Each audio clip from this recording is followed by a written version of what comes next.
Era un momento terrible.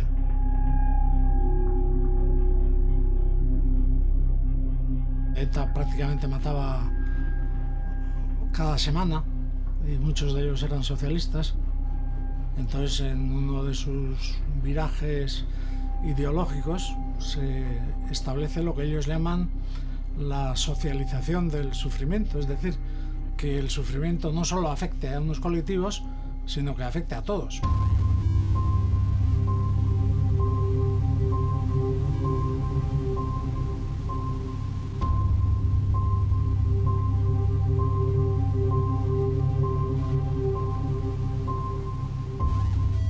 Tenías que aceptar que te podían matar, que el siguiente podía ser tú. Y una vez aceptado ese principio, el miedo desaparece. Me había dado cuenta de que para España el terrorismo era un problema más, pero bueno, era un problema que lo tenía ya asumido. Cuando aquí había un atentado, pues venían los ministros y tal, te daban unas palmaditas en la espalda y se iban a Madrid. Yo era un hombre defraudado ya con la política antiterrorista y cómo se hacían las cosas. Cuando se me presenta la oportunidad de hablar con Otegi, la reflexión que me hago es, pues esta es mi oportunidad.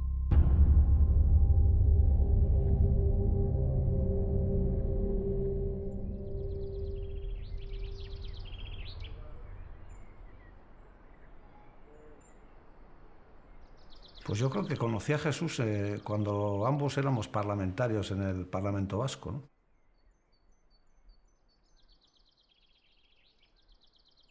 Teníamos una cierta amistad de antes y empezamos a trabar una relación aquí en este caserío, aprovechando que Pello era amigo común de ambos. Era más que nada una conversación exploratoria que se hacía en torno a una mesa en la que Pello preparaba la comida y la cena. Dos personas que representábamos dos mundos que en la calle se estaban enfrentando de manera brutal, empezaron a construir un escenario diferente en torno a una mesa. Y costó en principio un poco la entrada, quiero decir, esa ruptura en cierta medida de la confianza, ¿no? Costó. Las primeras palabras que le dije fue el de: mira, Arnaldo, llevamos toda la vida metidos en política, esto del terrorismo ni os sirve a vosotros para nada, a nosotros en cambio nos provoca mucho sufrimiento, nos hemos hecho ya mayores, tenemos hijos, se nos han crecido los hijos, vamos a dejar esto para la siguiente generación.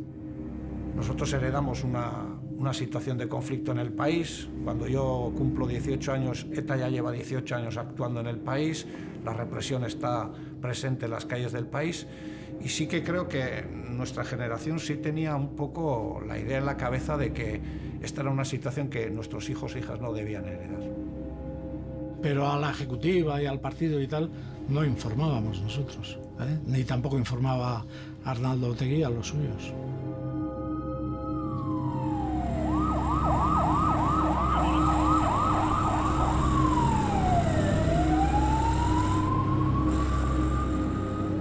Estando durante las conversaciones, Jesús tenía que acudir a funerales de sus compañeros que habían sido muertos por ETA. Estando en las conversaciones, Jesús tenía que asistir a, como yo, tenía que algunas veces abandonar las reuniones porque habían detenido a gente, porque había casos de torturas, porque había la ilegalización que estaba en marcha. Y por encima de todo ese clima, sí que desde el principio tuvimos muy claro que pase lo que pase, nosotros tenemos que seguir, porque si nosotros no seguimos no es posible alcanzar un acuerdo, y si no alcanzamos un acuerdo no va a ser posible cambiar la situación. Hay que dialogar para que no haya muertes ni por una parte ni por la otra, que termine el sufrimiento en Euskadi. ¡Asesino! ¡Asesino! ¡Asesino! ¡Asesino! ¡Carceleros! ¡Carceleros!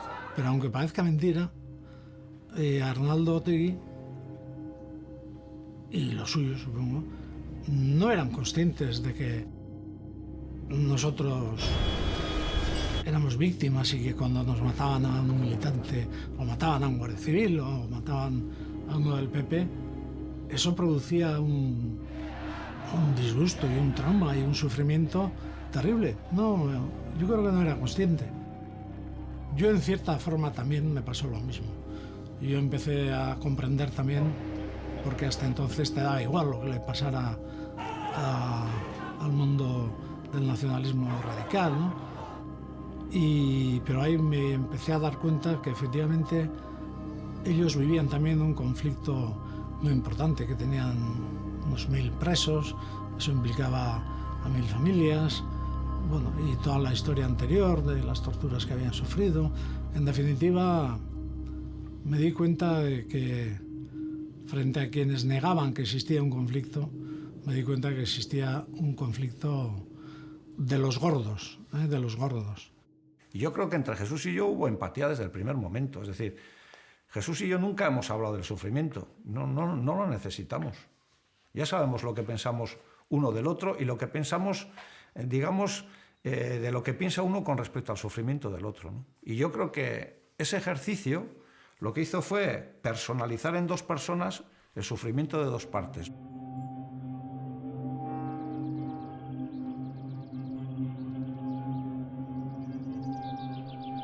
Cuando ya hicimos unas 10 o 12 reuniones, sabíamos que estábamos hablando en serio. Firmamos un papel estableciendo los objetivos de las reuniones. Insistí en que pusiera también que el hecho de que estuviéramos allí reunidos no implicaba ninguna salvaguarda para ninguno de los dos. Es decir, que él podía ser detenido en cualquier momento por un juez o por lo que sea, y a mí me podían matar. Yo lo que buscaba era establecer un método, ¿eh? Yo insistía constantemente en que entrar en contenidos era absurdo, que los contenidos ya vendrían en su día si se abría un proceso entre el gobierno y ETA, y el objetivo era buscar un método, una hoja de ruta. Siempre recuerdo que al salir de Chillarre y subir la cuesta, pues decía, ¿qué estoy haciendo, no? Porque no, aquí no sale nada. ETA ha cometido una masacre en Madrid. El atentado terrorista más sangriento de la banda ha causado hasta el momento más de 173 muertos y casi 900 heridos. 5 minutos han bastado a los terroristas para teñir de sangre la mañana de Madrid. En esos 5 minutos han hecho explosión 13 bombas ocultas en mochilas y bolsas en 4 trenes de cercanías de la línea férrea entre Alcalá de Henares y Madrid, y los 3 abarrotados de pasajeros en plena hora punta de camino al trabajo o a los colegios y universidades. La izquierda abertzale no contempla ni como mera hipótesis que ETA esté detrás de lo que ha ocurrido en Madrid. En estos momentos las fuerzas y cuerpos de seguridad y el Ministerio del Interior no tienen ninguna duda que el responsable de este atentado es la banda terrorista ETA.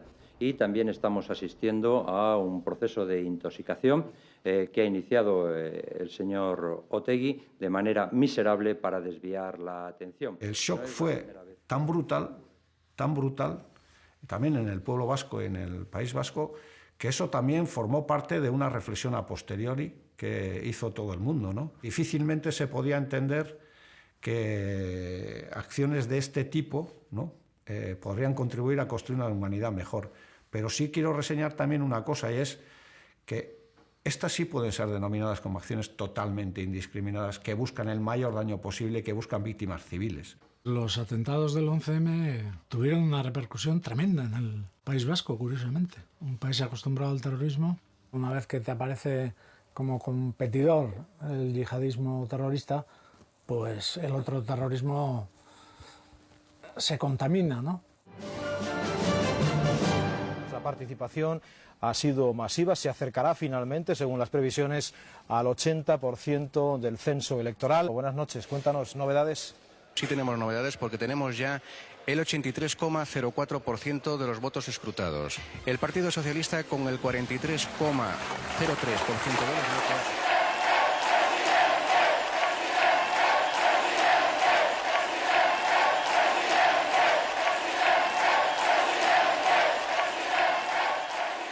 Me comprometo a gobernar para todos, con humildad, y os aseguro que el poder no me va a cambiar. Gracias. Todo lo que viví con mucho interés es el hecho de que Zapatero llegara al gobierno, porque todo lo que habíamos hecho hasta entonces pues eran castillos un poco en el aire, ¿no? La misma noche electoral llamé a Pepe Blanco, pero la misma noche no estaba para estas cuestiones. Me acuerdo que un día me dijo Pachi López, oye, que me han dicho en Moncloa que estás llamando allá diciendo que tienes un tema de terrorismo y están mosqueados, que estas cosas no se hacen así y tal. Bueno, vale, pues nos adaptaremos al estilo de Madrid. Y pasó algún tiempo y me llamó Rubalcaba.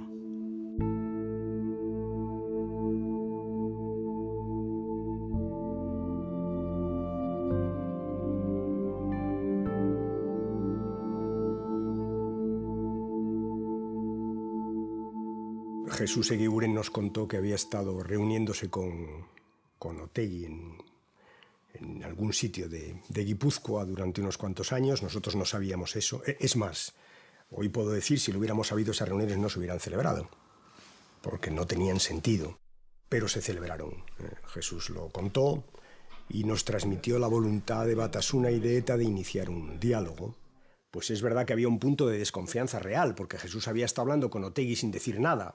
La reacción de Rubalcaba fue muy respetuosa, pero ya me dijo que no creía mucho en esas cosas y que el peligro era un atentado. Rubalcaba yo ya le conocía de antes, lógicamente, en el partido, pero tampoco había tratado con él. Me llamó mucho la atención la rapidez mental que tenía. Daba a todo importancia, ¿no? A todos los detalles, los más mínimos. Y me di cuenta de que era un gran negociador, ¿no? Es decir, que yo con él iba también aprendiendo. Es una decisión muy complicada, porque yo de Jesús me fiaba lo justo. Yo recibo el encargo de Zapatero, que era presidente del gobierno, toma la decisión de intentarlo. Nos sentamos, establecimos una estrategia, es decir, no lo decidimos en una tarde, lo pensamos, lo meditamos y al final pensamos que se daban las circunstancias. ETA estaba débil, como digo, menos débil de lo que creíamos entonces, pero tenía una debilidad manifiesta. Batasuna estaba donde estaba, el PNV había cambiado, había circunstancias, por tanto, para intentarlo.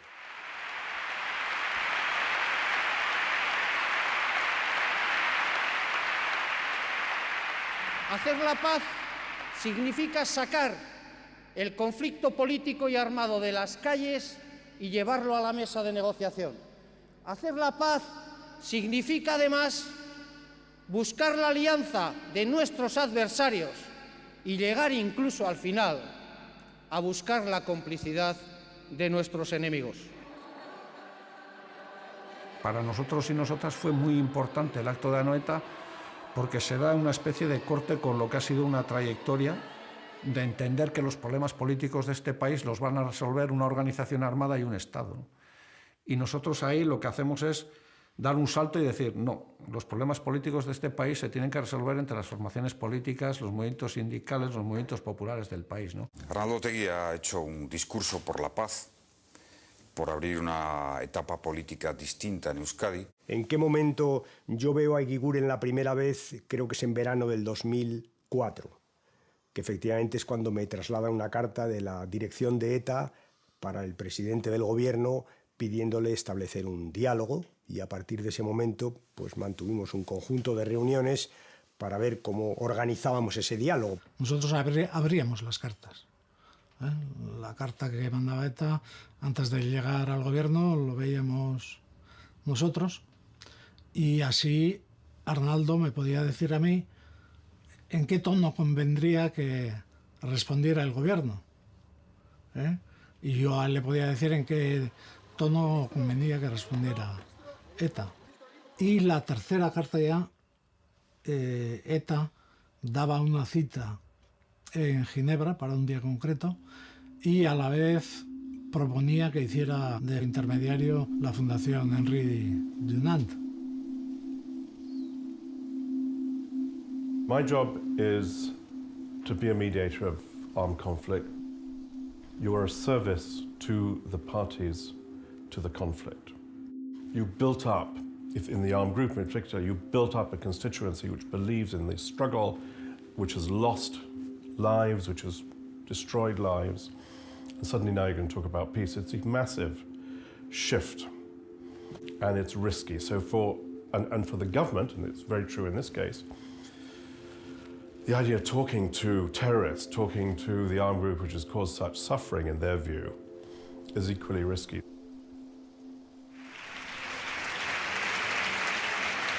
A todos nos consta que hoy es mayor que nunca el número de vascos que rechazan la violencia y ansían la paz.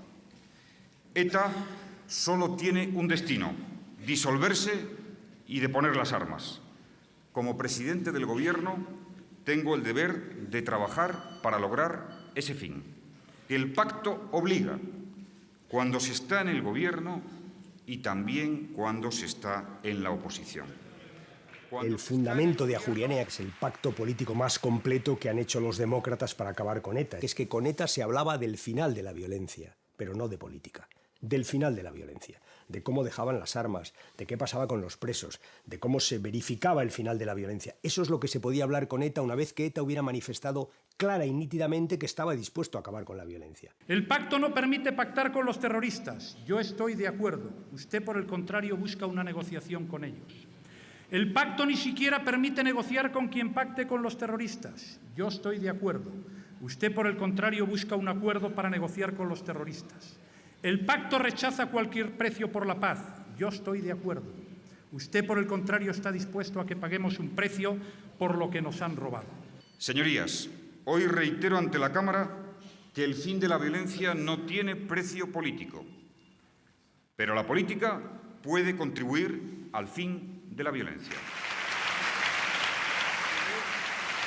Es usted quien se ha propuesto cambiar de dirección, traicionar a los muertos y permitir que ETA recupere las posiciones que ocupaba antes de su arrinconamiento.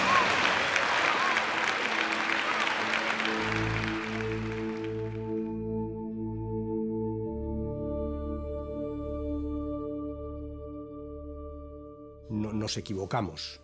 Lo que nunca pudimos pensar es que no solo no nos iban a apoyar, sino que sistemáticamente iban a intentar que esto no saliera, con manifestaciones, con declaraciones, con interpelaciones parlamentarias.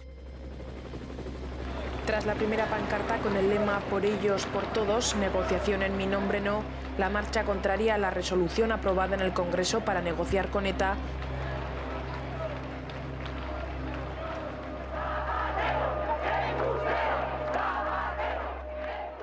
la unidad para dar cobertura a un proceso de negociación o de resolución de conflictos me parece un disparate. El concepto de la unidad depende del proyecto que está detrás de la unidad. Es decir, yo creo que hay que estar unidos en proyectos en la buena dirección. Estar unidos en proyectos en la mala dirección, en mi opinión, significa una aberración.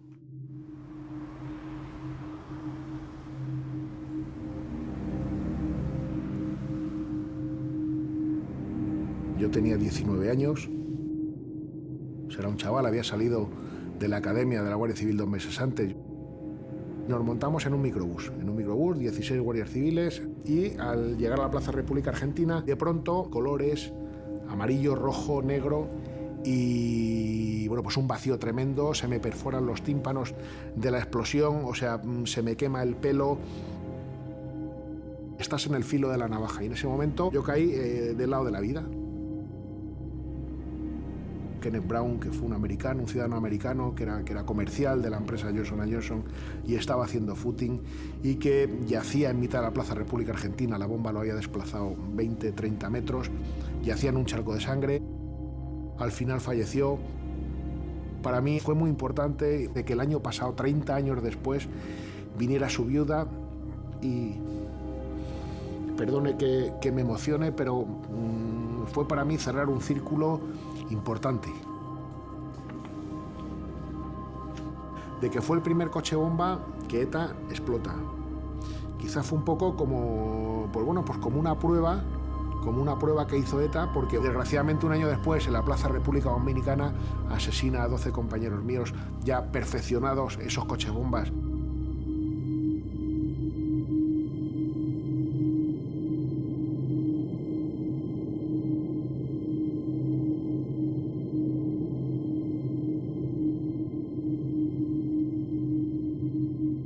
Cualquier tipo de negociación con los terroristas es ceder a su chantaje, es ceder para que dejen de matar. Y cualquier tipo de negociación hemos estado siempre, la VT, en contra.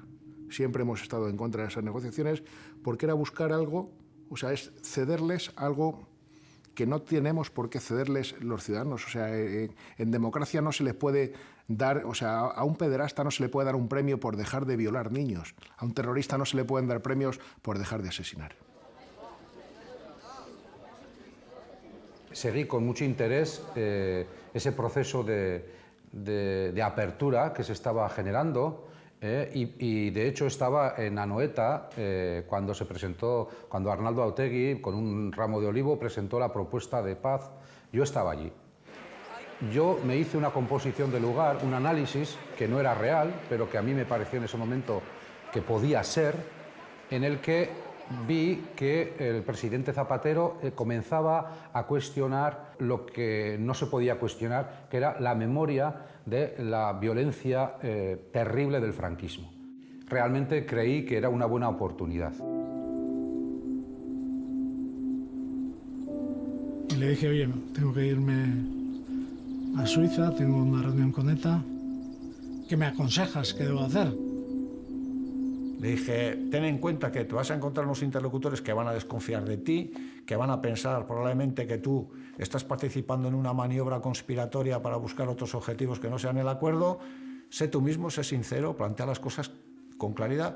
Y solo le di, creo, y ahora recuerdo, un consejo. No prometas nunca aquello que no puedas cumplir. Le dije a Pello, oye Pello, ¿me puedes llevar? Yo no tuve ningún problema para poder acompañar porque yo creo que en todo esto unos riesgos hay que correr.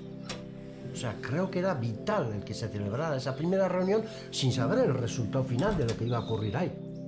En el mundo rural es el casero el que trabaja o lo que sea y el tratante es el negociador. Pues entonces nos juntamos el tratante y el casero. Cogimos el coche, el bocadillo y venga, para adelante.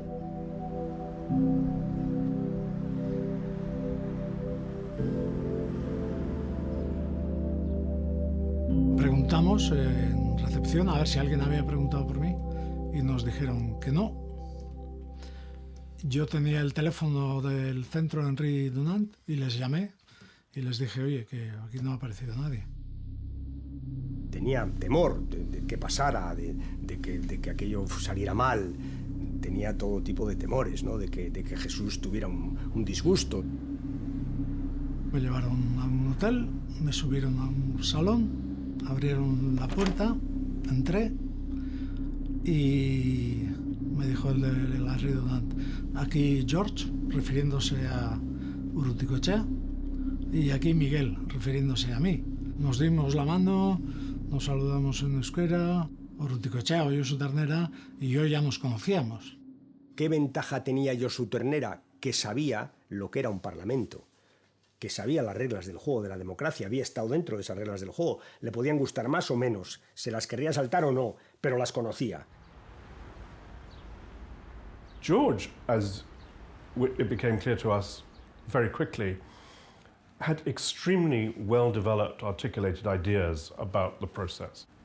And he said, you know, we're going to do this, we're going to get to point zero, the point at which the negotiation begins, and after that you negotiate towards a particular end that you have identified.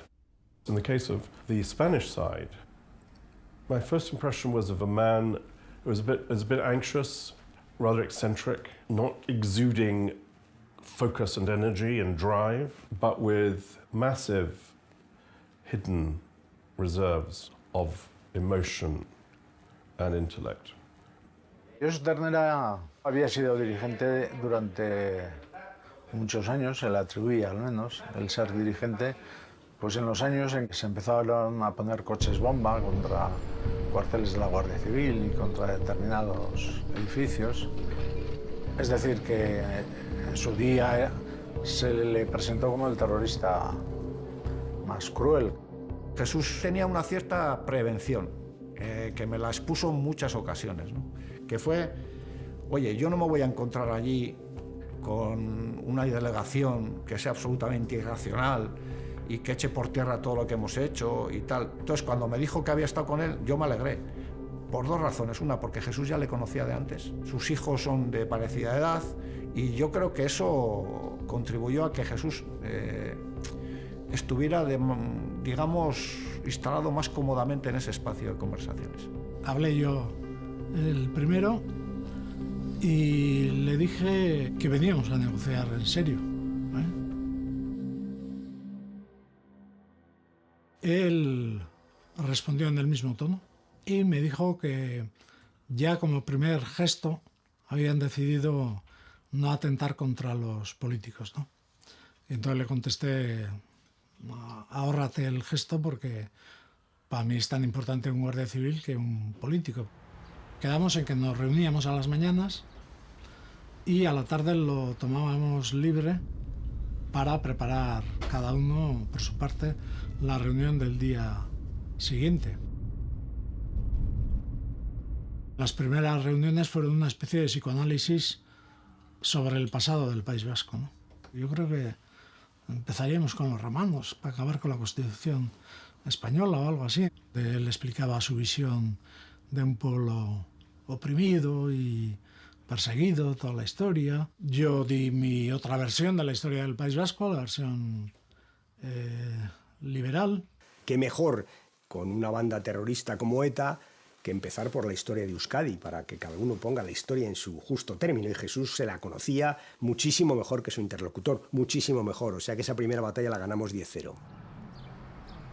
La segunda parte fue hablar sobre la situación actual del conflicto, para pasar ya en la tercera parte a buscar una vía o una hoja de ruta que permitiera al gobierno y a ETA negociar y resolver el conflicto. La discusión todo el tiempo era que con ETA se hablaba del final de la violencia y de la política se hablaba con los políticos, con los representantes de los ciudadanos. Esta es la discusión. Esto es lo que Otegi y Jesús diseñan. Y a mí me parece válido. Todo el mundo dice que con ETA no hay que hablar de política, pero aquí ha hablado de política con ETA todo el mundo, incluido el Partido Popular.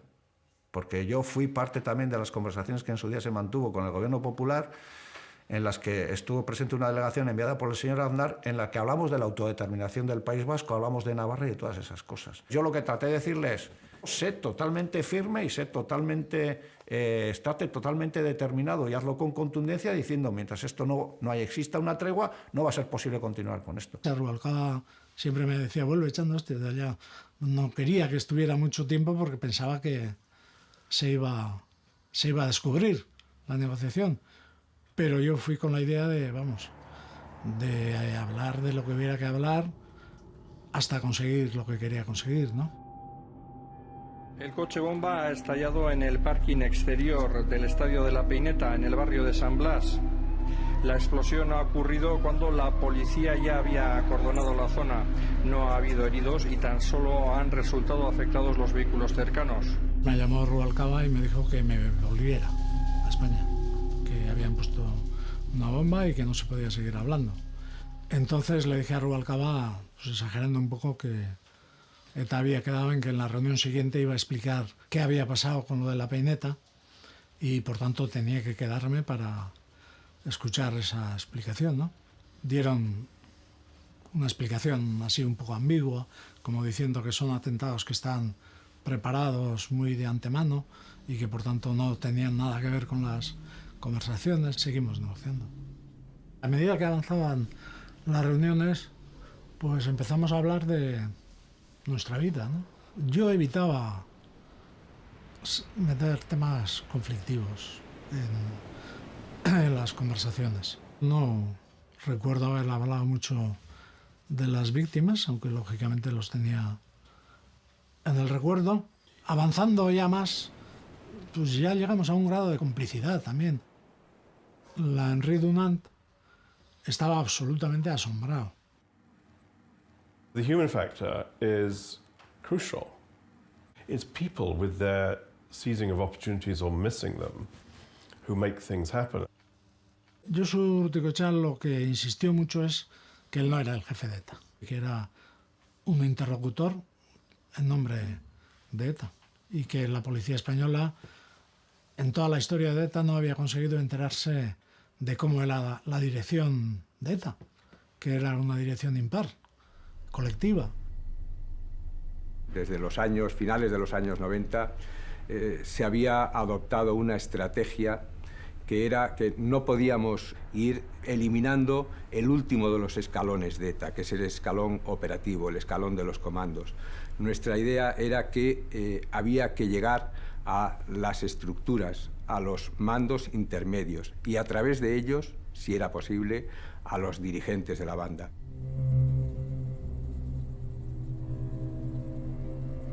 La Operación Santuario es la culminación de la lucha contra las estructuras logísticas y en esa operación también se logra la detención del que hasta entonces era el máximo responsable de ETA, que era Mikel Antza, que está 12 años dirigiendo el aparato político. Hay que tener en cuenta que el aparato político es el que marca realmente la estrategia de ETA. Saber quién era en ese momento, quién le relevaba, su relevo, la verdad no lo teníamos claro todavía.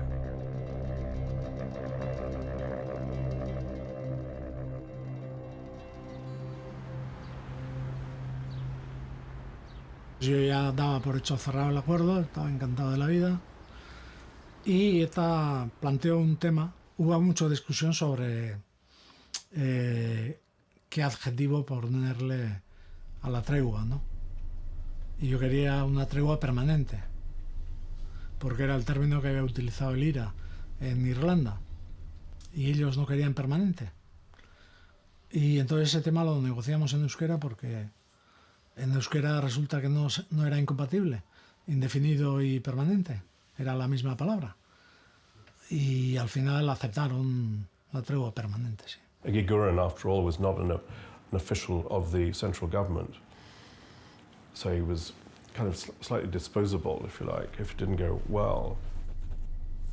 Jesus felt like a man under great pressure. Bueno, el texto era mejorable, pero en fin, ya entiendo que al final, después de horas de discusión, o días, que fueron días, pues Jesús hizo lo que pudo. El texto era mejorable, pero en fin, en todo caso nos permitía arrancar, puesto que el texto lo que venía a decir es que ETA iba a declarar una tregua permanente, en fin.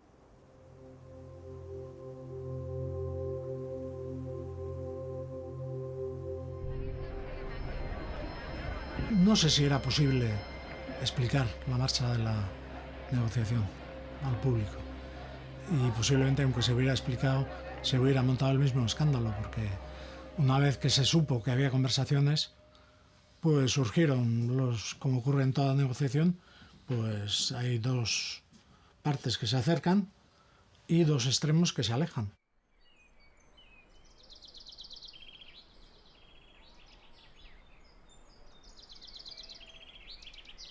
Cuando Zapatero anunció esas negociaciones que estás hablando, yo le escribí una carta a Zapatero, lo hice público, por supuesto apoyándole.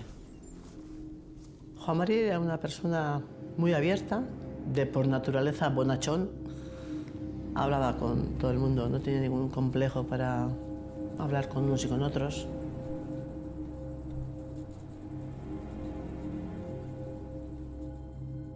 Teléfono. Voy al teléfono, era mi hermana, y me dice: Ma Isabel, no salgas de casa. Ya no sabía lo que había pasado.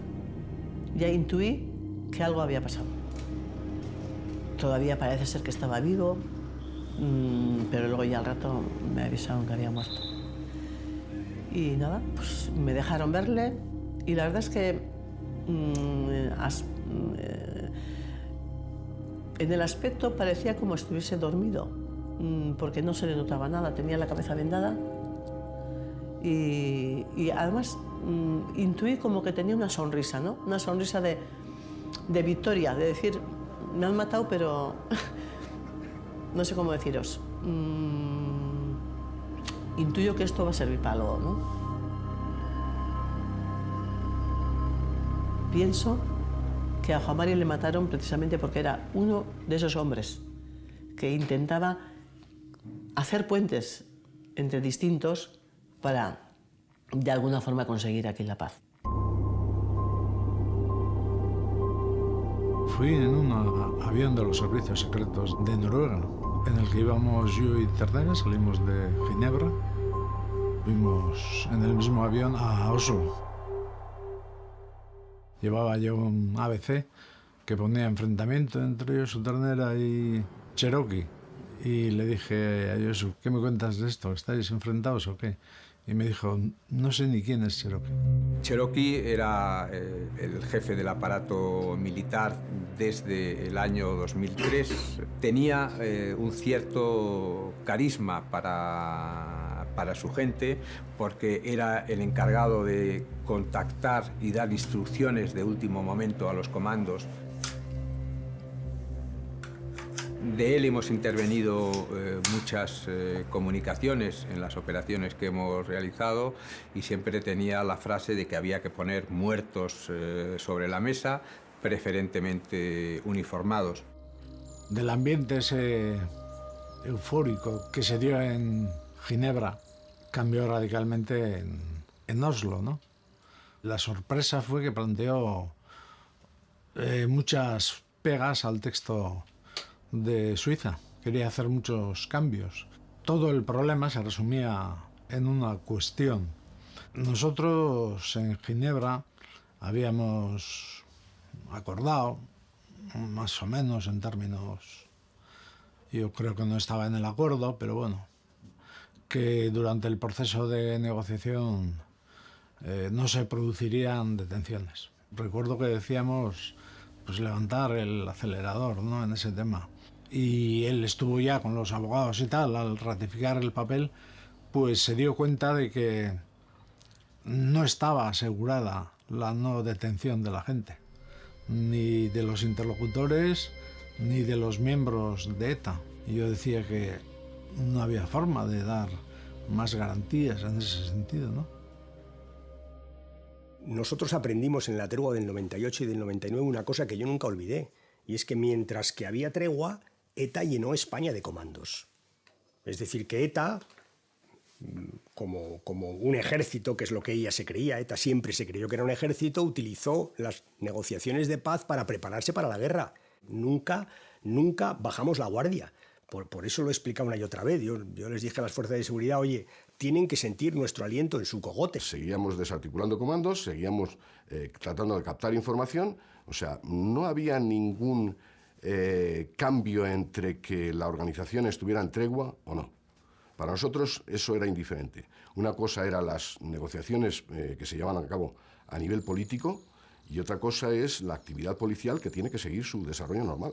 Y es entonces cuando me levanto, como gesto para decir que por ahí no sigo. Entonces el Henri Dunant me dijo, vamos a dar un paseo para tranquilizarnos. Y ahí en ese paseo, pues fueron duros conmigo, ¿no? Porque me dijeron, no eres el de Ginebra, has venido muy agresivo y muy cabreado, tus temores son injustificados porque nosotros ya sabemos más o menos los cambios que quiere plantear ETA en el texto y no alteran en lo fundamental el acuerdo de Suiza, y me pidieron que volviera a ser el mismo hombre dialogante. For George, this was his mission to deliver finally in his organized way on what the armed struggle had failed to deliver on. You know, he was on Calvary here. He was really, this has got to happen. Cerramos el acuerdo, supongo que hacia las 8 de la tarde. Estuvimos cenando, los de la Henri Dunant, ETA y yo, y en un ambiente un poco de celebración de que habíamos cerrado el acuerdo. Yo todavía no había llamado a Rubalcaba. Lógicamente, Rubalcaba, cuando le leí el texto, pues quiso sacar un poco más, ¿no? Que en el fondo no cambiaba el significado del texto. Pero Rubalcaba, como afinaba tanto... Evidentemente yo tenía un nivel de desconfianza muy superior al que podía tener Jesús, entre otras cosas porque estás fuera. Siempre el que negocia lógicamente está más metido. Y yo estaba fuera, me fiaba cero de ETA, y por tanto tenía un gran nivel de desconfianza y todo me parecía, en todo creía haber doble sentido. Entonces no se me ocurrió otra cosa que subir a la planta donde estaba ETA y tocarle la puerta de la habitación a Josu Ternera. La reacción suya fue la de decir: ¿qué haces aquí? ¿Cómo planteas una cosa de estas a estas horas, cuando has tenido mucho tiempo para poder plantearlo antes? Me parece fatal. Ya hablaremos mañana, hoy no quiero hablar nada. La Henri Dunant vino pensando que se trataría de algún asunto sin importancia, y fue la cosa calentándose. Y Josu Ternera me dijo: porque tú eres un mal abogado, que no eres fiable. Entonces pues yo tiré para arriba también, ¿no? Le dije: tú no tienes autoridad para hablar, porque yo represento a un gobierno democrático y tú representas a una organización terrorista. Y entonces, bueno, una vez pasada la bronca, los de ETA admitieron una fórmula intermedia, no la que proponía Rubalcaba, pero una fórmula intermedia. Pues quedó sobre el ambiente una especie de enemistad. En fin, los saludos de despedida y tal fueron muy fríos.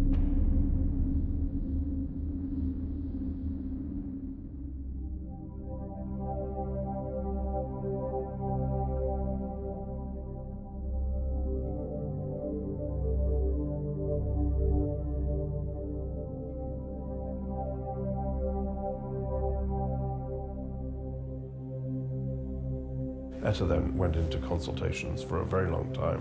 They don't meet physically, so they would be taken, a message from one to the next, to the next, to the next, and round and back. Lo que es verdad es que cada semana que pasa, lo que empiezas a barruntar es que ETA no está, decidida. Es decir, lo que empiezas a pensar es que hay discusión dentro de ETA. No hay que ser un genio para suponer que Josu Ternera tuvo que hacer un esfuerzo grande de convencimiento a la dirección de ETA para que firmara la tregua. Jesús estaba preocupado con eso porque parece ser que la discusión fue bastante intensa, ¿no? Desde nuestra óptica, la impresión que se tenía es que estábamos en un proceso de negociación con dificultades, pero en el que una de las partes o jugaba con mala fe o no controlaba determinados aparatos en el Estado. Eso generaba mucha tensión en nuestra gente y en nuestra comunidad.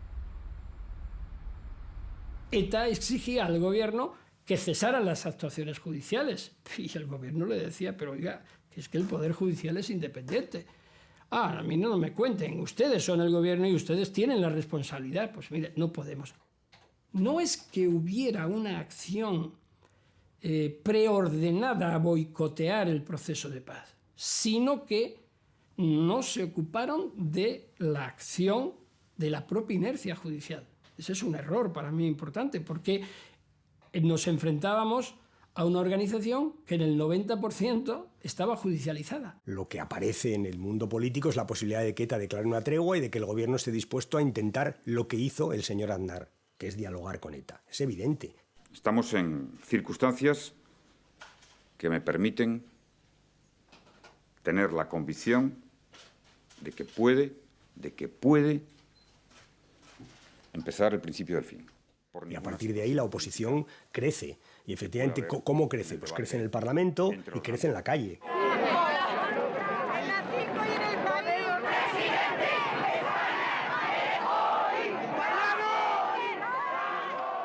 Que el presidente del Gobierno, ya que no quiere explicárselo al Partido Popular, le explique al conjunto de los ciudadanos españoles sus objetivos y su estrategia en la lucha contra el terrorismo. Euskadi Askatasuna ha decidido declarar un alto el fuego permanente a partir del 24 de marzo de 2006. El objetivo de esta decisión es impulsar un proceso democrático en Euskal Herria. Primera respuesta de José Luis Rodríguez Zapatero al anuncio de alto al fuego de ETA. El gobierno español tomará su tiempo para dar su paso en esta nueva situación. Yo hice unas declaraciones poniendo la tregua en positivo, en valor, dije es una oportunidad, dije incluso creo la vamos a aprovechar. Objetivo cumplido. Ventajas muchas, que no hay atentados, que es fundamental. Tú consigues que ETA deja de matar, que es fantástico, pero no significa que el precio por el que tú pagas sea un precio positivo para el futuro de una nación como España. Yo no me atreví. Otros se han atrevido. Vamos a ver el desenlace. Cuando se declara la tregua, nosotros lógicamente empezamos a trabajar y empezamos a respetar el marco de la tregua. Con ETA se hablaba del final de la violencia y con Batasuna se podía empezar a hablar de política.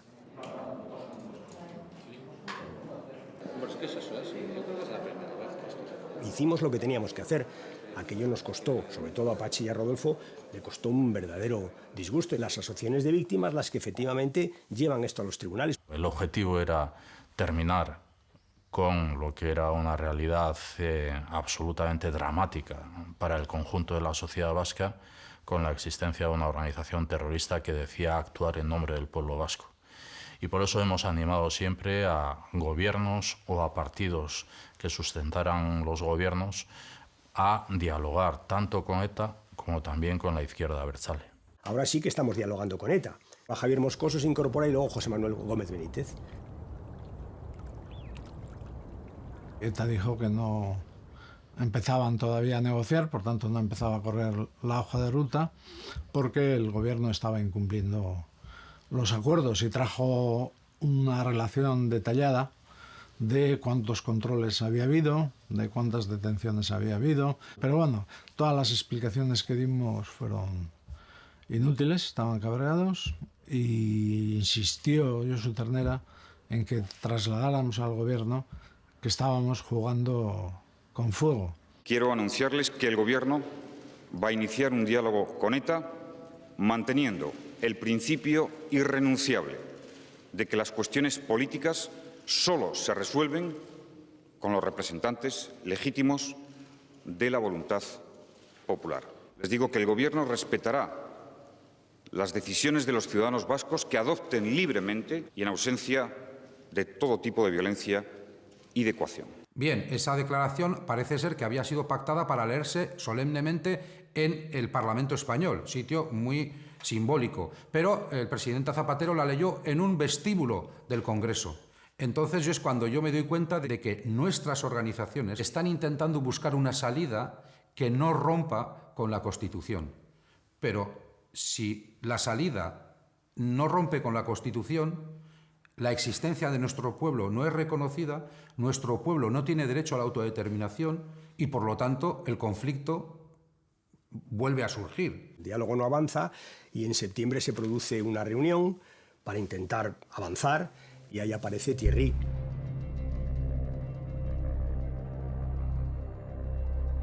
Cuando le vi, le conocí en 5 segundos y ya sabía cómo era. Porque era el típico, pues al igual que yo, era el típico representante de un tipo de vasco estirado. Thierry era el representante del típico vasco que poteando y dice esto se arregla matando a todo el mundo y tal y cual. Lo que nos damos cuenta es que en el centro se sienta él y Urruticoetxea se sienta en un lateral, lo cual automáticamente da la impresión de que, bueno, han desplazado a Ternera, ¿no? Yo recuerdo perfectamente, me acuerdo perfectamente de esa noche que me llamó Jesús y me dijo, ha venido uno nuevo, y le dije, ¿ha llevado la voz cantante? Me dijo, sí, se ha presentado vagamente, ¿sabemos quién es? No. Y entonces le pregunté 2 cosas, 2. Le pregunté, ¿ha hablado mucho de política? Y me dijo, sí. Y le dije, ¿ha dejado hablar a Josu Ternera? Y me dijo, no. Cogí el teléfono, llamé a Zapatero y dije, esto ahora sí que se pone mal del todo. Hay un momento en que nos dicen que ha aparecido una persona en el proceso negociador, que no se sabe quién es, nos dan una serie de datos, edad, características y tal, y nosotros, pues, en base a esos datos ofrecemos, creo recordar que no más de 3 fotografías, y se le identifica como Thierry. It was dramatic change. He wasn't a politician. It was clearly a decision from ETA. He'd lived in a world, evidently, where that's how it worked. You give instructions, they carry them out. Entonces Otegi me llamó un día y me dijo que la forma de obligarle a ETA a que empezara a negociar quizá sería que el PSOE, Herri Batasuna y el PNV llegaran a un acuerdo político sobre el futuro de Euskadi. Puesto que la mesa técnica con ETA no avanzaba y puesto que ETA parecía que tenía mucho interés en hablar de política, aparte de decirle que no, lo que hacemos es poner en marcha una discusión política con el PNV y con Batasuna. Me encargué de llamarle al PNV y de explicarle lo que pasaba. El PNV era muy incrédulo y se dio cuenta de que durante tantos años, en Chile y después en las negociaciones, no habíamos hablado de ningún contenido político, solo habíamos hablado de método. En aquel momento estaba Josu Jon Imaz de presidente del PNV, que era un hombre muy sensato y muy inteligente, y con un acompañante también sensato e inteligente como Urkullu. Nos dijeron qué demontre podemos hacer porque esto se nos va al fracaso. Y fue cuando nosotros, el Partido Nacionalista Vasco, dijimos, bueno, ¿por qué no intentamos la triangulación? Buscamos un sitio en el que podamos hablar tranquilamente, buscamos la posibilidad de incluso retirarnos de manera discreta en un santuario como el de Loyola, de los jesuitas, atendido por unas monjas. Reuniones en las que había tensión y momentos en los que había posible complicidad también en cuanto a la búsqueda de un preacuerdo, de un acuerdo. La génesis de ETA, su origen y sobre todo su existencia es Euskadi y es la sociedad vasca o un sector minoritario, desgraciadamente, la que le da aliento hasta el final. Es ese apoyo social de un sector minoritario, pequeño, pero existente de la sociedad vasca la que justifica que ETA dure tanto. Es ahí donde hay que hacer la batalla política. Un tema que estuvo pendiente todo el rato encima de la mesa, el tema de Navarra, de la relación de Navarra con el resto de territorios. Aquel acuerdo, ¿qué permitía? Permitía entender que si un día los navarros y navarras decidían, junto con los vascos y vascas de Araba, Guipúzcoa y Vizcaya, conformar un marco confederal, federal, unitario, de la manera que se proponga, aquel acuerdo posibilitaba eso. Lo que había que hacer es convencer a los navarros. Y nosotros creíamos que eso era suficiente para seguir avanzando. Todo dentro de las normas legales, todo hecho democráticamente, todo hecho por consenso, pero era un acuerdo tremendo para aquellas circunstancias, porque al PSOE nunca le ha gustado hablar del País Vasco francés y de Euskal Herria y esas cosas, y el texto empezaba reconociendo que Euskal Herria era una nacionalidad. Yo creo que fue un esfuerzo que mereció la pena y que nos permitió alcanzar ciertos consensos y ciertos acuerdos. Siguió Rubalcaba apoyando. En los puntos difíciles, yo le decía a Josu Jon Imaz, oye, llámale a Rubalcaba y dile que esto es importante, porque si le llamo yo, me va a decir que no. Josu Jon y luego Íñigo han tenido un comportamiento exquisito, excelente. Nunca han pedido nada para ellos, siempre han trabajado por la paz en Euskadi. De Loyola se ha escrito mucho. Y cada uno ha contado su versión, como pasa siempre en estas reuniones. Loyola no acabó con acuerdo, no es verdad. Hubo una última reunión donde había un documento y el documento tenía enmiendas. De hecho, las del PSE las guardo, las conservo. Había muchas enmiendas. Y teníamos una botella de champán guardada ahí en Chillarre para cuando hubiera acuerdo. Y dijo Arnaldo, vamos a abrir la botella y tal. Y dije yo, espérate un poco porque tú has dicho que esto lo tiene que ratificar alguien, ¿no? Sí, la Mesa Nacional y tal. Y yo le dije, sí, la Mesa Nacional.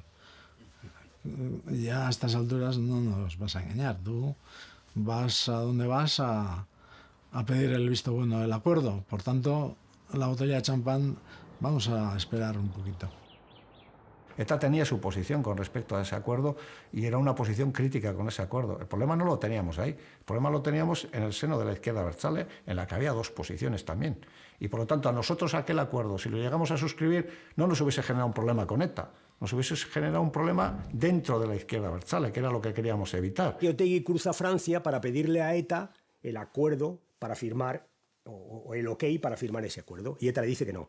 ¿Por qué corta Loyola? Sobre todo lo que no le gustaba era que fuera Batasuna la que discutiera de política con el PNV y con el PSE. Por eso corta Loyola. ¿Qué es Loyola? Al final Loyola es la demostración que Batasuna tiene que asumir de que ETA no quiere sino hablar de política. Nos lleva a pensar, bueno, ETA una vez más ha sentido vértigo. ¿Vértigo de qué? De creer que si ellos daban un paso de fin de la organización terrorista iban a ser considerados como traidores por su propia causa. El robo de estas 350 armas es el primero que se atribuye a ETA desde que el pasado 22 de marzo anunciaran el alto el fuego permanente. Esta es la empresa en la que se produjo el robo y la policía francesa cree que ETA ha podido utilizar el vehículo encontrado anoche para huir de aquí. El diálogo democrático es imposible con violencia y para decirles que si de lo que se trata es de construir la paz en Euskadi sobre la convivencia, se trata de construirla respetando siempre la legalidad.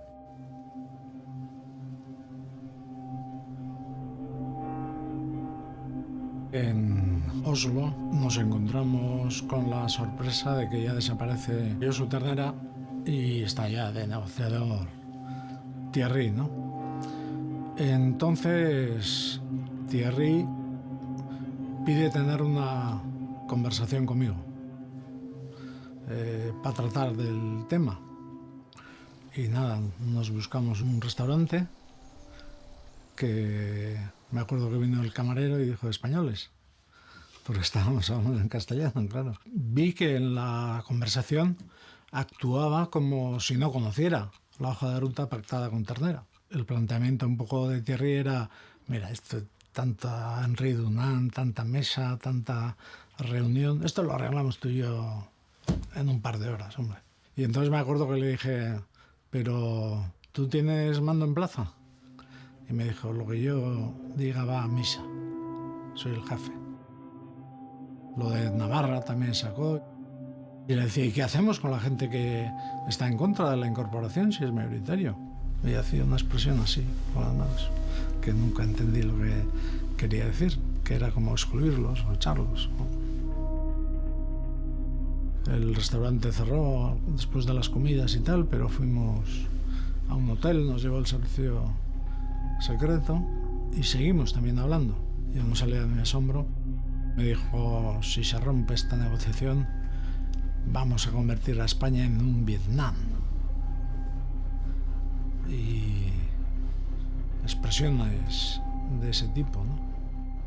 Me daba miedo hasta decirlos, ¿no? Porque podía parecer que yo estaba escuchando esas cosas y era cómplice. Jesús me contó una conversación tremenda que tienen en una comida o en una cena donde Jesús le dice, si esto acaba mal, vais a ir todos a la cárcel, y él le dice, y tú te pondrás corbatas negras, que yo le dije a Jesús, ¿cómo lo has aguantado?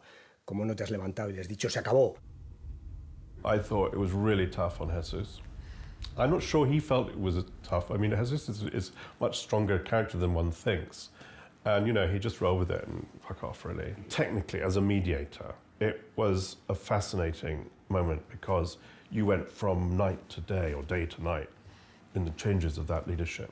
Había llegado a la dirección, supongo, por ser el más tirado para adelante y el más bruto. Era un antiguo polimili que se había huido a Sudamérica, a Cuba, que había retornado a Francia, que se dedicaba a funciones logísticas. Había estado al lado de Miquel Ancha y creemos que por esa proximidad es por la que se produce su ascenso.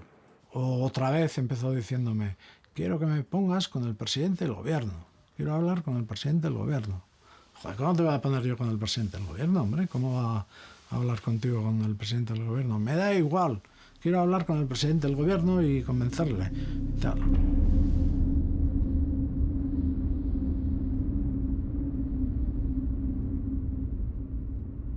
Llegué a la noche a casa, vine en coche, me acuerdo. Me acuerdo que vine escuchando la COPE, además, que me estaban poniendo a parir. Y cuando llegué a casa le dije a Rafi, esto se acabó. La reunión no acaba con ningún acuerdo, pero acaba con el acuerdo de volver a reunirse. Y por tanto, de la reunión nuestros representantes vienen, digamos, razonablemente escépticos porque no se ha avanzado, pero bueno, por lo menos se han desbrozado algunas cosas. Y hoy les expreso una convicción. Dentro de un año estaremos mejor que hoy. No sé por dónde les vendría la información optimista, ¿eh? Y esa frase, pues claro, fue un error. En tan solo unos segundos, 3 de las 5 plantas del módulo D del aeropuerto de Madrid-Barajas se han venido abajo. Se han desplomado unas sobre otras, como si fueran un acordeón. La explosión de la furgoneta bomba ha dejado tras de sí toneladas de bloques de cemento. Entre los escombros, los bomberos tratan de abrirse paso. Ahora mismo tienen una prioridad: localizar a las 2 personas que en el momento de la explosión estaban en este parking y que 12 horas después continúan en paradero desconocido. Señorías, aunque no es frecuente, entre los responsables públicos quiero reconocer el claro error que cometí. Pensé que se había acabado, ¿no? Pensé que se había acabado, pensé, bueno, ETA ha dinamitado la posibilidad de acabar con la violencia y sobre todo pensé, ETA ha dinamitado el punto 10 de Ajuria Enea, es decir, todo ha saltado por los aires, ¿no? Como no se dan las condiciones que establecimos, he ordenado suspender todas las iniciativas para desarrollar ese diálogo. El atentado de la T4 se produce cuando estábamos reunidos Otegi y yo en Chillarre. Arnaldo estaba deshecho, preocupadísimo, nervioso, y todo el rato decía, oye, a pesar de todo hay que seguir. Y yo le decía, pues nada, quizás esto se acabó, hombre.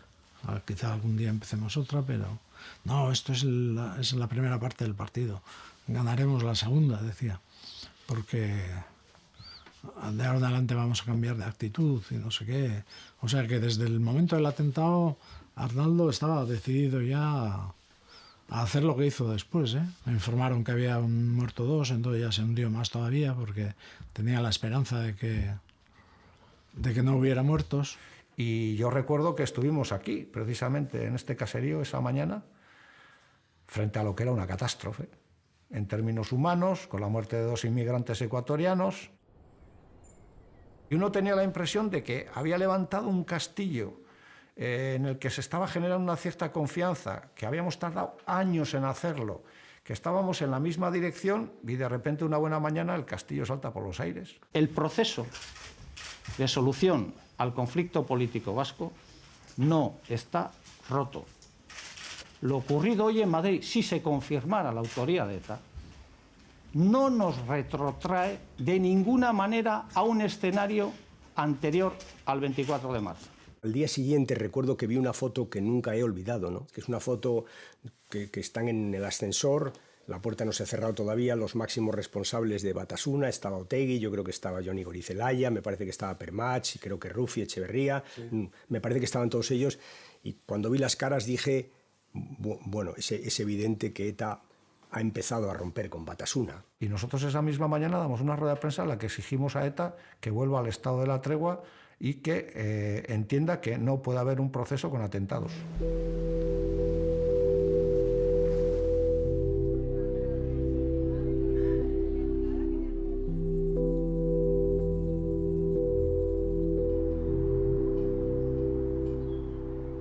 Es verdad que ETA no vuelve a atentar, no hace nada.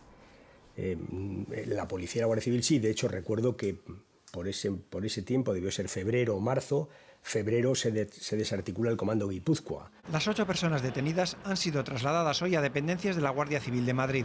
Yo esperaba que iba a haber una respuesta de ETA a la semana o a los 10 días y no hay respuesta. ETA se empeña en decir que no ha roto la tregua. A través de los intermediarios, del Henry Dunant, empieza a mandar mensajes de que quiere volver a la reunión, de que quiere volver a verse. Y entonces cuando, pues me parece que es Tony Blair, o el Sinn Féin empiezan a presionar y es cuando se plantea esa reunión. We found in our process, and I think the Spanish and Basque have found this as well, that outside influences are important. The bomb which went off in the airport, I think it was after ETA had made a statement that their ceasefire would be permanent, so it caused a huge debate and huge difficulties. The duty of negotiators, I suppose, is to try and overcome that.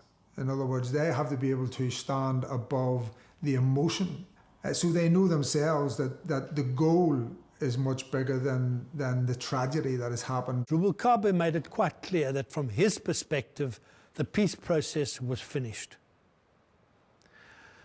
And I said to him, Batasuna wants to continue with the peace process. He basically gave me a challenge.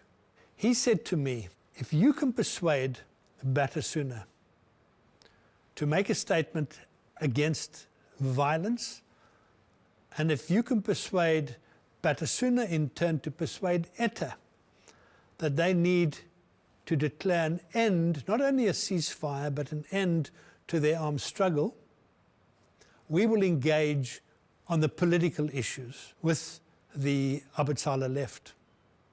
There's no doubt in my mind, although he took a hard line, he was looking for solutions.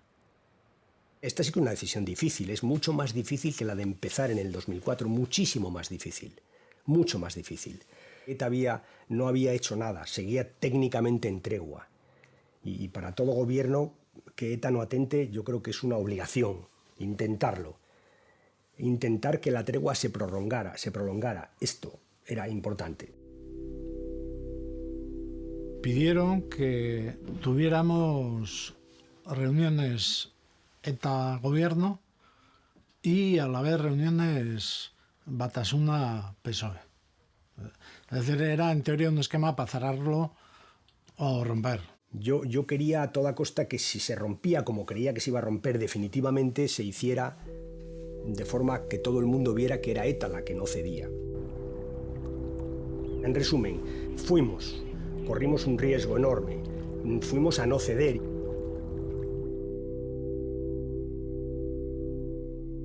Claro, era la primera vez que Batasuna estaba ante la Henri Dunant, ¿no?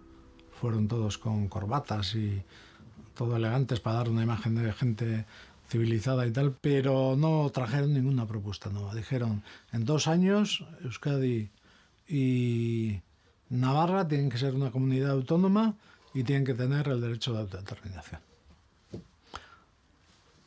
Todos nos quedamos así.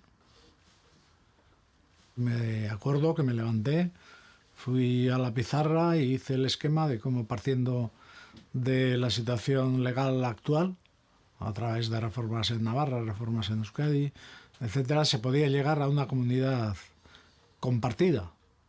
Sería un poco largo de explicar en qué consistía todo el proceso, pero bueno, lo puse en una pizarra que había ya. Y entonces Batasuna dijo, hombre, pues esto ya es otra cosa. Y alguien de la comunidad internacional se acercó a mí y me dijo, las cosas están muy mal entre ETA y el gobierno.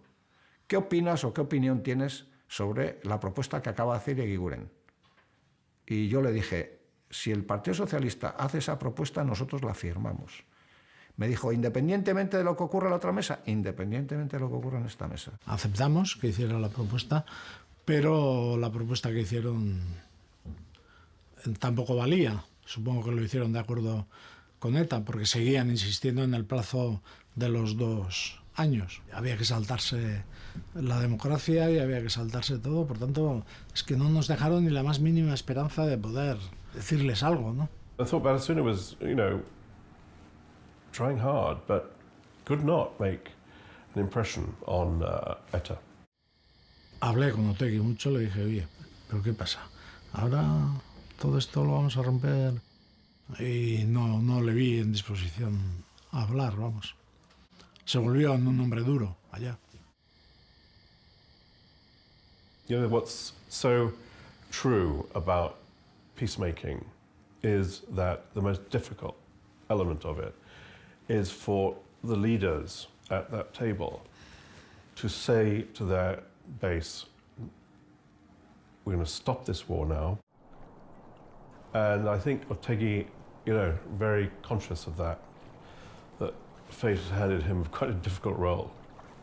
He had a responsibility with that power because he couldn't deliver on what he wanted, which is different from what ETA wanted.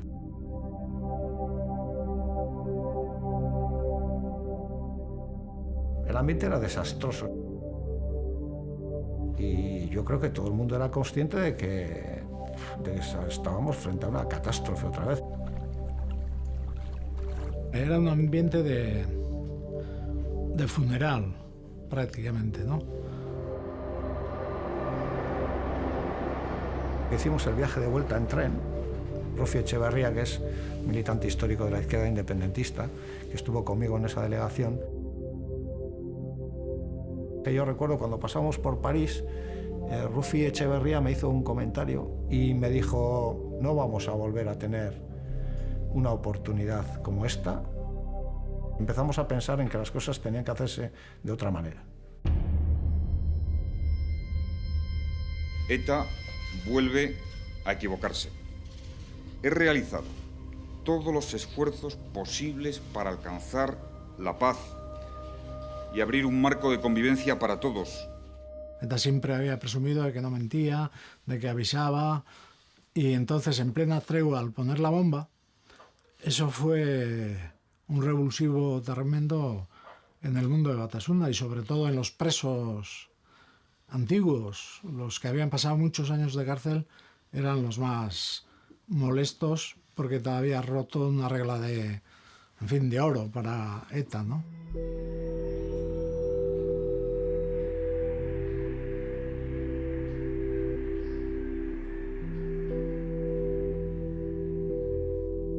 Yo creo que en torno a la utilización de la violencia con fines políticos se genera una mentalidad que vayas pensando que la propia actividad es importante, que pasa a ser lo más importante, que vas justificando lo que antes era injustificable, que vas autoalimentándote de tus razones, de tu seguridad, de creerte que eres el que estás dando el que más. Hombre, nosotros conocíamos las diferentes posturas que había y las diferentes actitudes, sobre todo, ¿no? Lo que representaba Josu y luego los otros que le sustituyeron, ¿no? pues representaban ese sector que había dentro de ETA, esa mentalidad que había dentro de ETA y también dentro de un sector de la izquierda abertzale. También no era solamente dentro de ETA, era también dentro de un sector de los aparatos de la izquierda abertzale. Que tenían ese tipo de mentalidad, ese tipo de actitud y que han llevado a ETA pues, al desastre al que han llevado.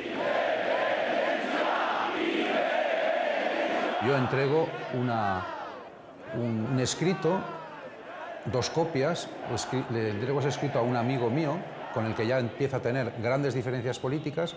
Este amigo me dice, pero aquí hay 2 copias, le digo, por favor, darle la otra copia a Arnaldo. Lo que decía era que las negociaciones iban mal porque no había suficiente fuerza para obligar a una ruptura democrática. Por lo tanto, había que actuar en todos los frentes de lucha, sí, por supuesto. 2 gardes civils rentrent dans la cafétéria de ce supermarché pour boire un chocolat. Dans le café à côté d'eux, 2 hommes et une femme attablés parlent espagnol. Ce sont des membres présumés de l'ETA. Ha habido un tiroteo en Francia. Primera noticia, flash, que hay fallecidos y pueden ser guardias civiles. Y al cabo de unos momentos nos dicen, son 2 guardias del GAO, Fernando Trapero y Raúl Centeno. Yo recuerdo ese momento porque la verdad es que apoyé la cabeza sobre los brazos en la mesa y yo creo que lloré un rato, no sé cuánto lloré, porque a uno de ellos, a Raúl Centeno, Yo lo conocía mucho, se había criado con mis hijos en el cuartel de batalla de Salado, aquí en Madrid, desde que tenían 5 años. Dentro de la vorágine de novedades, de comunicar al ministerio tal, una de mis preocupaciones fue llamar a mi casa para que uno de mis hijos que estaba allí pues controlara a su madre para que no se enterara por la televisión. No pudo ser así. Mi mujer se enteró cuando estaba comprando en el supermercado y se desmayó en el supermercado. Es cierto que aquella noche yo tuve una reunión durísima con los compañeros de los guardias civiles asesinados, en la que me acompañó la ministra Aliot Marí, que estuvo toda la tarde conmigo y se quedó a una reunión que ya sabía que iba a ser dura, porque los guardias civiles se quejaban de que entraban en Francia sin armas. C'était un moment extrêmement fort qui a probablement resserré encore les liens entre policiers, gendarmes français et membres de la garde civile et entre les deux ministres. Chacun remplissait son rôle de part et d'autre de la frontière, c'est-à-dire que la gendarmerie française, et c'est d'ailleurs une de ses missions, avait aussi un rôle de renseignement, parce que les gendarmes, étant très près de la population, on leur signale souvent des choses qui paraissent anormales ou des personnes qui ont des comportements un peu bizarres. Donc cela leur permettait d'avancer, et donc à partir du moment où il y avait une volonté de coopération, on pouvait échanger ces renseignements et mieux cerner la présence éventuelle de membres de l'organisation. En ese momento ETA recupera los atentados y la policía y la Guardia Civil, que nunca habían bajado la guardia, siguen con las detenciones, ¿no? Es cuando yo creo que se ve hasta qué punto unos y otros habían preparado este escenario, pero lo habían hecho mucho mejor las fuerzas de seguridad del Estado que la propia banda terrorista, ¿no? Desde el mismo día en el que ETA rompe la tregua, nosotros concentramos nuestro esfuerzo de comunicación, entre otros en Batasuna, a la que dirigimos sistemáticamente un mensaje, que era o votos o bombas. Tenéis que elegir. O convencéis a ETA de que deje la violencia o os separáis radicalmente y fehacientemente de ETA. Este fue el mensaje, siempre, o votos o bombas. Era el cambio de estrategia. A partir de ahora esto se tiene que construir en términos democráticos, en términos de acumulación, en términos de una línea política que renuncie a legitimar la violencia como instrumento para conseguir objetivos políticos en el país, ¿no? Bueno, nosotros hicimos ese trabajo, sabíamos que teníamos el tiempo contado para hacer ese trabajo, sabíamos que nos iban a detener, sabíamos que nos iban a encarcelar, lo sabíamos a ciencia cierta, sabíamos eso por varias fuentes de información. Pusimos en marcha todos los instrumentos del Estado de Derecho, entre otros la ley de partidos, que es una ley que pactamos con el gobierno Aznar y que finalmente todo el mundo reconoce hoy, o mucha gente que ha dado buen resultado. La ley de partidos, que nos permitía perseguir a las organizaciones partidarias que tuvieran una relación directa y que se demostrara que eran parte del entramado de ETA, es el caso de Batasuna. Bueno, mi papel cambia. Para muchos soy un fracasado, porque había pasado tanto por el proceso. Pero bueno, como os hubiéramos juramentado a seguir con el tema, seguimos reuniéndonos. En esas reuniones lo que me servía era para estar informado de cómo iba la cosa, ¿no?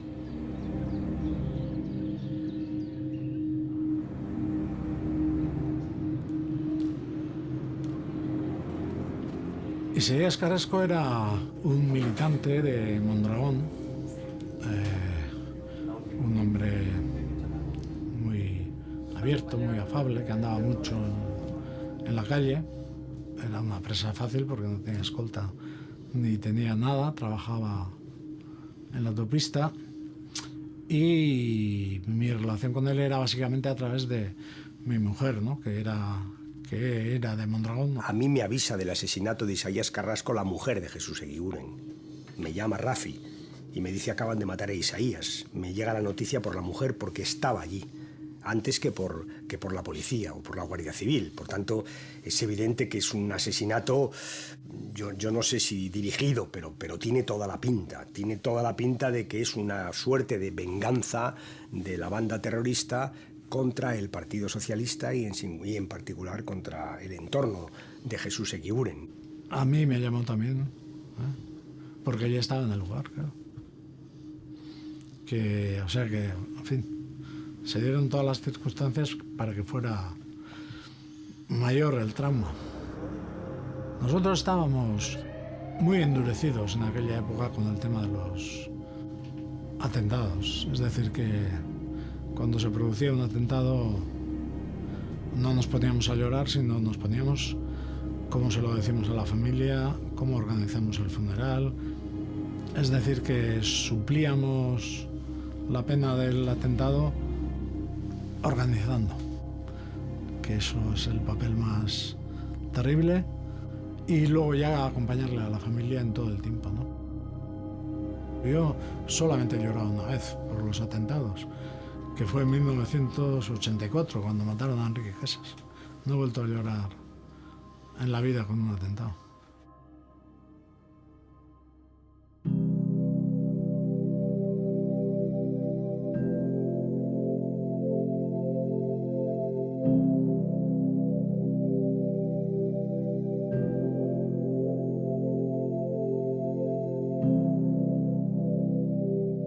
El factor más importante yo creo que ha sido el de la evolución de la sociedad vasca en su conjunto. En una última década o en unos últimos 15 años, desde el año 97-98 hasta el año 2011, en el que la sociedad vasca ya sale a la calle, no justifica nada de lo que pueda hacer ETA de manera mayoritaria, y creo que la izquierda abertzale siente esa soledad. En aquel momento hay distintos asesinatos, todos ellos tienen desgraciadamente tienen algo singular, ¿no? Mataron a Juan Manuel Piñuel en Legutiano, después mataron a un brigada, a Luis Conde en Santoña. Son asesinatos, todos ellos tienen un cierto contenido simbólico, ¿no? Es como si quisieran dar a todo el Estado. Es verdad que atenta, pero no es menos cierto que las fuerzas de seguridad van ganando la batalla. Empieza a haber caídas, detenciones, cae inmediatamente Thierry.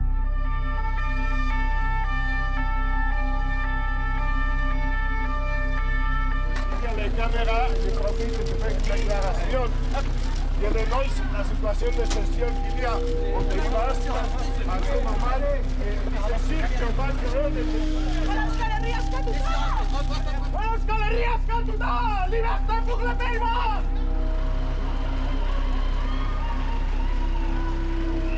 Han salido de la vivienda que ocupaban y en la que han sido detenidos.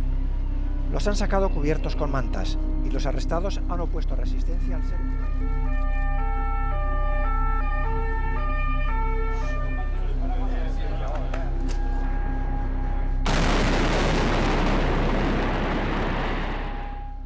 Fui siguiendo también el proceso de las asambleas, cómo ganaban por 80-20 los partidarios de decirle a ETA que parara, porque claro, eso era un mundo único y en teoría la decisión la tomaban las bases. O sea que las bases en teoría tenían derecho desde siempre de decirle a ETA que parara. No se lo dijeron nunca, solo cuando ETA perdió la legitimidad con el atentado de la T4, ¿no? Es que a nosotros nos detienen el día que mandamos la ponencia a todos los pueblos. Y a nosotros eso no nos parece una casualidad. El mismo día que nosotros por las mañanas mandamos esa ponencia a todos los pueblos, es el día que nos detienen y nos encarcelan, ¿no? Cuando mediáticamente se dice Otegi es ETA, es verdad y es mentira. Es decir, no es ETA vanguardia armada, lo que ellos consideran que es ETA. Es ETA como complejo terrorista liderado por ETA. La documentación que se interviene, que es valorada por el Tribunal de la Audiencia Nacional y por el Tribunal Supremo como suficientes para inculparlo como miembro perteneciente a esa organización. No tanto como miembro de ETA, que no se dice en ningún momento, sino como líder o responsable máximo de esa estructura intermedia que podía desarrollar esa situación de conexión entre uno y otro. Yo siempre pensé que la detención de Otegi había sido política. No responsabilizo a nadie, pero en un ambiente político que se necesitaba limitar las acciones y los movimientos de Arnaldo, con lo cual no entendía nada porque estaba trabajando por la paz. Los presos para ETA son importantísimos, importantísimos, porque crean opinión, tienen familias y porque finalmente digamos, son sus presos, ¿no? Llamamos vía Nanclares la vía que la ley manda o que la ley establece para poder reinsertar a los presos. Hay procesos de reinserción que es verdad que exigen que sean individuales, no valen colectivos, que tengan, que lógicamente se pida perdón a las víctimas, se restituya en la medida de lo posible el daño causado. No fuimos muchos los que aceptamos y vinimos a la cárcel de Nanclares. Y al principio es una reflexión que, bueno, no te la quieres hacer. Planteamos unos encuentros, un taller de encuentros con gente diferente y en el cual también participaran víctimas. Se plantearon también encuentros dentro de la justicia restaurativa, encuentros restaurativos directos con víctimas, y fue una experiencia muy importante. Y yo quiero decir que los que hemos tomado parte en toda esta historia tenemos la misma responsabilidad. No tiene menos responsabilidad una persona que ha actuado directamente en un atentado que una persona que actuaba también como parte de ETA y se sentía parte de ETA en las estructuras políticas, en el periódico, en el aparato político, falsificando papeles. Era una cosa conjunta, era una cosa que lo vivíamos de una manera colectiva, y la responsabilidad es una responsabilidad colectiva.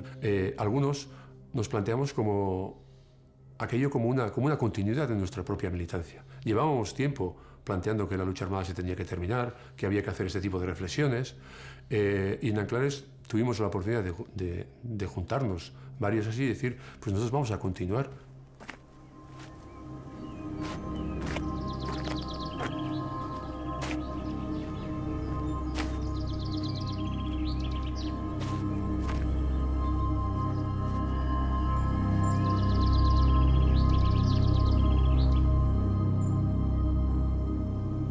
De Juan Mari no conocía más que lo de gobernador civil. Era nuestro primer atentado mortal. Teníamos una imagen de la organización bastante dramática, era la imagen de una organización que lucha por la liberación del país. Teníamos el recuerdo de muchos vecinos presos. No es agradable mirar para atrás. Yo cuando miro para atrás, esa época es muy negra. Como persona es una época muy negra.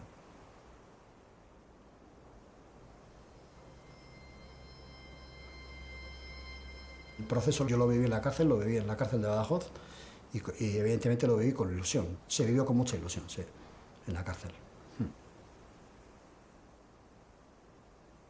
Tuve la noticia de que había personas implicadas en el asesinato de Juan Mari que querían estar conmigo. El primer contacto fue por carta, una carta que le mandé yo. En aquella carta ya le comentaba, la única forma es si algún día me dan algún permiso, poder estar con ella en un permiso. Si ella quería, evidentemente. Yo siempre he defendido que todas las personas nos merecemos una segunda oportunidad. Yo recuerdo muchos nervios y sí sales con una sensación de paz, algo ha aportado. Le he hecho un daño terrible a esta familia, a esta persona, que vea que la otra persona, esa persona que ha tenido enfrente es persona en mayúsculas, que siente el daño que ha causado, que no es nada artificial. Yo me pongo en el lado de Maisabel, sin ninguna duda, siento cómo lo ha vivido y sí, se hace duro. Para que Maisabel esté conmigo, yo he tenido que dar antes unos pasos también. He tenido que reconocer que lo que hicimos a Juan Mari fue una barbaridad. Y me parece hoy en día de sentido común reconocer eso. Pensábamos en poner nuestro granito de arena en la futura convivencia que veíamos llegar, ¿no? Sin pensar en que eso personalmente te iba a suponer a ti algo especial. Y es verdad que ha servido para la convivencia, pero también ha servido para el otro. Yo entiendo que Ivonne ahora mismo es otra persona distinta a la del Ivonne del 2000 y le tengo que agradecer. Yo, por esa valentía que ha tenido, ¿no? de poder decir lo que sentía. Nosotros vivimos en pueblos pequeños y sabemos lo que supone el enfrentarte con una organización como es ETA, el decirle que no estoy de acuerdo con lo que estás haciendo, ¿no? Y yo me desmarco de lo que hacéis, lo que eso supone para las familias, no solamente para ellos, sino que en las familias, ¿no? Y se rompe algo que en el País Vasco desde tiempo inmemorial estaba como escrito allí, ¿no? como asumido, ¿no? Y es que cuantas más bombas ponía ETA, más diálogo pedía. Es algo así como si la capacidad, la voluntad de diálogo de ETA se expresara en función del número de kilos de bombas que ponía. Esto es disparatado, pero es así. Existía un poco esa sensación que se va rompiendo, que se rompe con la tregua de Felipe, con la tregua de Aznar, y que se acaba rompiendo definitivamente con la nuestra.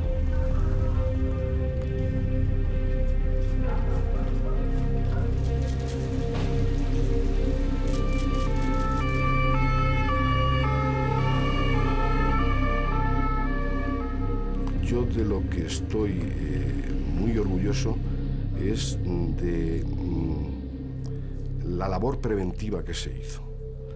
En el año 2009 llegamos a desarticular varios comandos antes de que empezaran a actuar.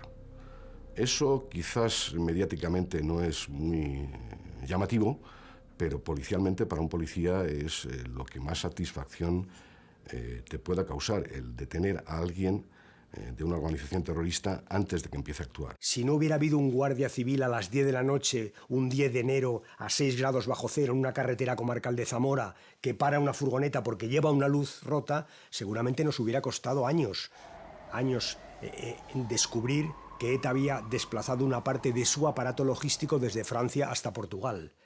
Seguramente hubiera habido una bomba que se hubiera llevado por delante las Torres Kio, que era lo que pensaban hacer en las próximas semanas. Seguramente hubieran acabado con un cuartel de Cádiz, que era el siguiente atentado que tenían. Estábamos hablando de cientos de kilos de explosivos. Si hubiera tenido éxito, nos hubiera vuelto locos. Pero locos, ¿eh? ETA se arriesgó, fue arriesgado y perdió. Les habíamos dado en todos los frentes. Le habíamos dejado mermado a la mínima expresión todo lo que era la banda terrorista en sí. Recuerde, en el año 2000 calculábamos que podían tener unos 1000 miembros de ETA. En el año 2010 no llegarían a 50.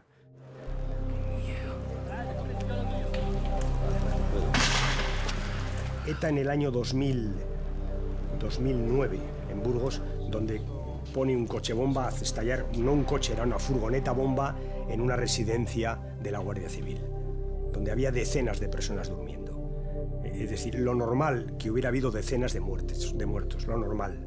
Lo anormal, lo que pasó, no murió nadie.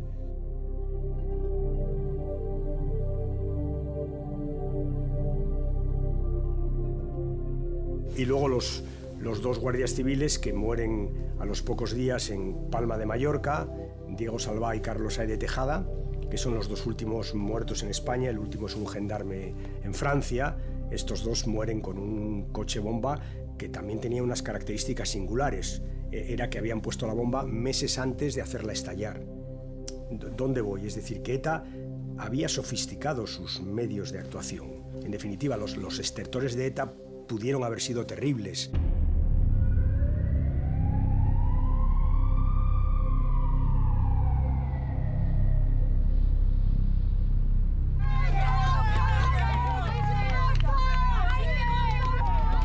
Cuando yo bajo de la rueda de prensa de explicar la detención de ETA, venía conmigo el general Martín Alonso, que es el jefe de información de la Guardia Civil, y me vuelvo y le digo, general, ¿tú crees como yo que esta es la última gran detención de ETA? Y me dice, sí, ministro. Que ya solo cabe la solución unilateral. Es decir, ETA y la izquierda abertzale tienen que negociar el final consigo mismas, no con nadie más. Y esto es lo que ocurre finalmente. ETA termina negociando consigo misma, con su mundo político, la manera de poner el final a esta historia. Y yo creo que nosotros hemos andado tarde en aprovechar esa oportunidad. Esa es la mayor autocrítica que nosotros nos podemos hacer. No porque hemos deliberadamente querido llegar tarde, sino porque necesitamos traer a toda la comunidad a esa reflexión, ¿no? Ese es el gran componente ético. ¿Cómo vamos nosotros a pensar que el sufrimiento es un valor en sí mismo, que hay que socializar el sufrimiento, que la muerte de los seres humanos nos es indiferente? No.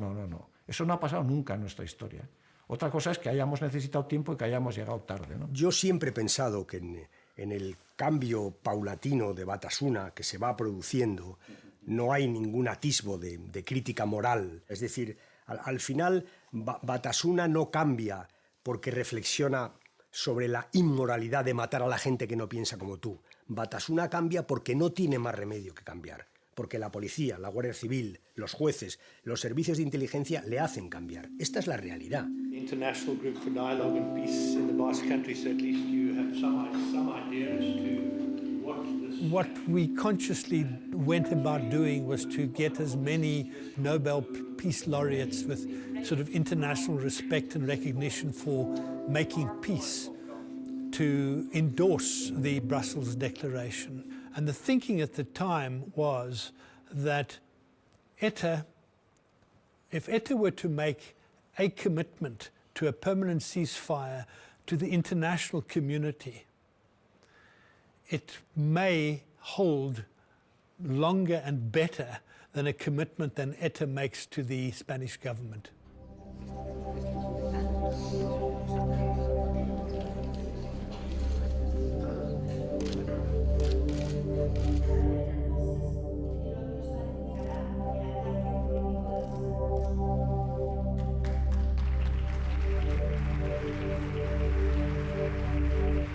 La izquierda abertzale rechaza y se opone al uso de la violencia o a la amenaza de su utilización para el logro de objetivos políticos. Y eso incluye la violencia de ETA si la hubiera en cualquiera de sus manifestaciones.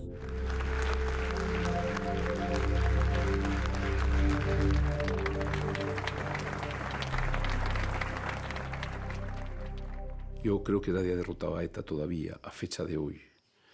ETA no solo hay que medir su fuerza por la organización, sino su proyecto de ruptura. Cuando en el País Vasco están avanzando y son ya alternativa, con aliados, al actual gobierno, cuando en Cataluña el proceso de ruptura está avanzando seriamente y están en la vanguardia, ¿cómo vamos a decir que hemos derrotado el proyecto de ruptura de ETA? Yo busco una solución política al conflicto que ha habido en este país.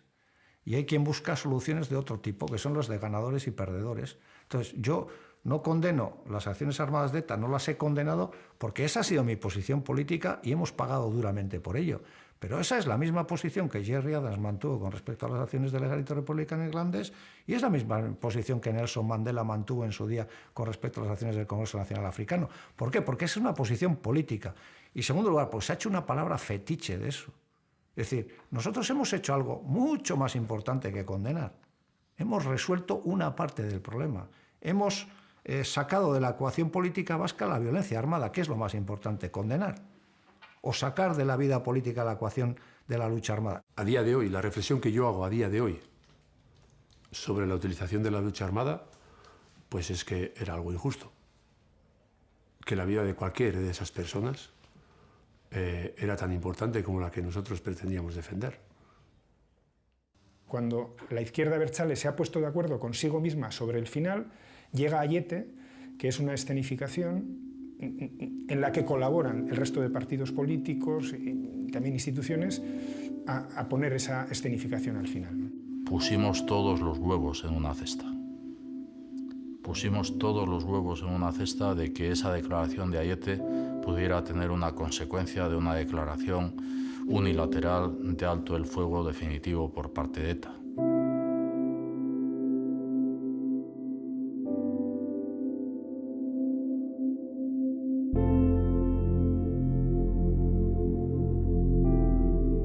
A mí me han preguntado muchas veces si ese era el precio por el final de ETA y siempre he contestado lo mismo. Si ese hubiera sido el precio, el billete de Kofi Annan se lo hubiera pagado yo mismo.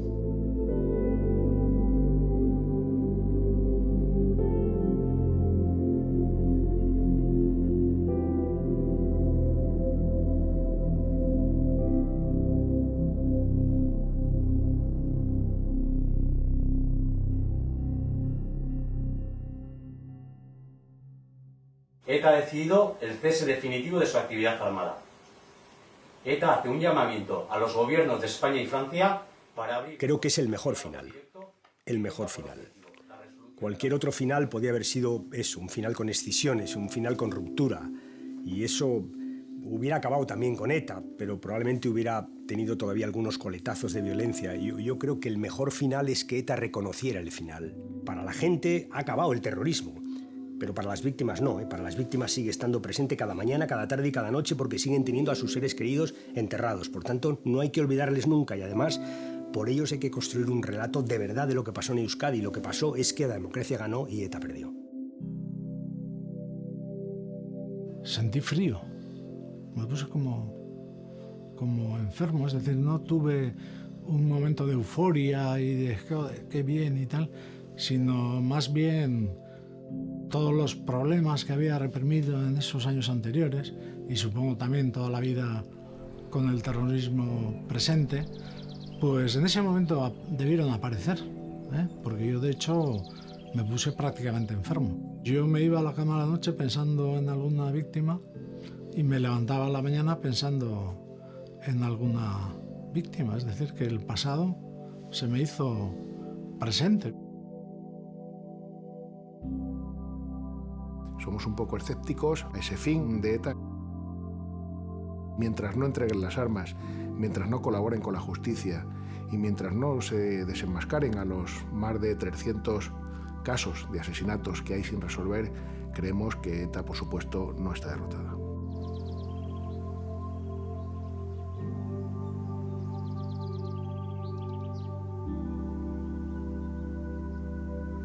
Para mí el futuro de Euskadi yo lo veo más o menos parecido a lo que estamos viviendo últimamente. Me refiero en cuanto a convivencia, pero lo que sí que me preocupa es el relato. El relato para mí es importante. Importante porque ese es el legado que vamos a dejar a los que vienen por detrás. Yo no sé lo que pasará dentro de 100 años. Pero me gustaría que se conociese que se conozca lo que ha pasado estos 40 terribles años, o 50. Que no habrá un relato solamente, también estoy convencida de eso, porque cada uno ha vivido su experiencia desde su punto de vista, ¿no? Pero que no se trate de poner equidistancias. Es verdad que ha sufrido todo el mundo, pero algunos hemos sufrido injustamente. Te hace pensar que el respeto es lo más